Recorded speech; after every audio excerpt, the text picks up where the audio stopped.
पुण्यातील कुख्यात गुंड शाहरुख उर्फ अट्टी शेख याचा सोलापूरमध्ये एका चकमकीमध्ये पोलिसांनी एन्काउंटर केला। सोलापुरातल्या लांबोटी गावातील चंदननगर हा परिसर आहे आणि याच घरामध्ये शाहरुख उर्फ अट्टी शेख हा लपून बसलेला होता। जवळपास 15 दिवसापासून शाहरुख शेख जो आहे तो या चंदननगरमधल्या घरामध्ये राहत होता।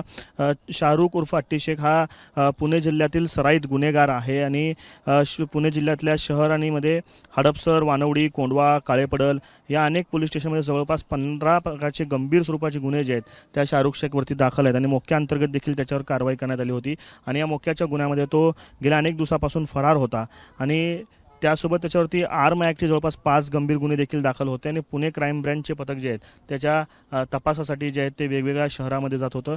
सोलापुरातल्या लांबोटी गावाच्या या चंदननगर परिसरामध्ये तो आपल्या नातेवाईकांकडे राहत असल्याची माहिती जी ती पुण्याच्या क्राईम ब्रँचला मिळाली होती आणि त्यानुसार या मोहोळ पोलीस स्टेशनचे काही अधिकारी कर्मचारी घेऊन पुणे क्राईम ब्रँचचे अधिकारी जे आहेत ते या ठिकाणी आले होते आणि संयुक्त कारवाई जी आहे ती या ठिकाणी केली होती। सुरुवातीला हे जे घर आहे शाहरुख शेख यांच्या नातेवाईकाचं हे घर आहे, दुमजली घर आहे आणि सकाळी पहाटेच्या सुमारास ज्यावेळेस पोलीस या ठिकाणी आले त्यांनी खालच्या लोकांना उठवलं आणि त्यांना सोबत घेऊन पोलिसांनी दरवाजा जो आहे तो या ठिकाणी खटकावला आणि त्यावेळेस आरोपी शाहरुख शेख जो आहे त्याने पोलिसांवरती गोळीबार करण्याचा प्रयत्न केला आणि त्याच वेळेस प्रत्युत्तर जे आहे ते पोलिसांनी दिलं आणि त्यामध्ये जखमी जो आहे तो शाहरुख शेख झालेला होता आणि गंभीर स्वरूपात त्याला जखम झाल्यानंतर पोलिसांनी सोलापूरच्या शासकीय रुग्णालयामध्ये त्याला नेलं आणि तिथं त्याचा मृत्यू जो आहे तो घोषित करण्यात आलेला आहे। खरं तर मोहोळ तालुक्यातला लांबोटी गाव आणि चंदननगर अतिशय ग्रामीण असा हा भाग आहे आणि अशा या ग्रामीण भागामध्ये शाहरुख शेख लपून बसलेला होता।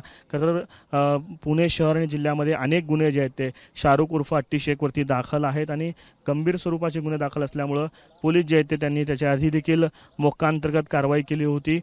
त्या मोक्या अंतर्गत कारवाईमध्ये तो जामिनावरती सुटलेला होता आणि त्यानंतर पुन्हा एकदा दुसऱ्यांदा मोक्या अंतर्गत कारवाई जी आहे ती शाहरुख शेख याच्यावरती करण्यात आलेली होती। API मदन कांबळे जे आहेत पुणे ग्रामीण पोलीस विभागाचे पुणे क्राईम ब्रँचचे हे पथक आहे आणि त्यांच्या पथकानं ही कारवाई केलेली आहे। या सगळ्या प्रकरणानंतर आता जे पुण्याच्या क्राईम ब्रँचनं जी कारवाई केलेली आहे ती माहिती जी आहे ते सोलापूरच्या मोहोळ पोलीस स्टेशनमध्ये दिली जाते। सोबतच फॉरेन्सिकची टीम असतील, BDTSच्या टीम असतील हे आत्ता घटनास्थळावरती पोहोचलेले आहेत आणि पंचनाम्याची जी कारवाई आहे ती या ठिकाणी केली जात असल्याचं आपल्याला पाहायला मिळतंय।